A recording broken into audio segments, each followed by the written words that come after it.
How to fix Google Keep Stopping error in Android phone. Hello everyone, welcome to this channel. I'm Emily and I'm here to help you out today. So without any delay, let's get started.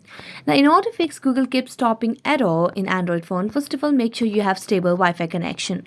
As you do that, launch the Play Store application and search for Google over here. Make sure you have an updated version of the Google application on your device. So here you can see there's no option of update, which means we have the latest version. So we're going to go back to the home screen and then make a long press on Google. Now tap on app info. It will lead us to a new page where you'll be able to see the option of clear data. So just tap on it and clear the cache.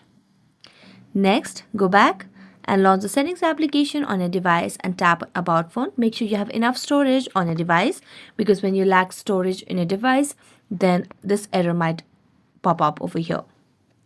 So if that does not fix the issue, you can just make a long press on the power button and then tap on reboot and restart the device, and this might help you fix the issue.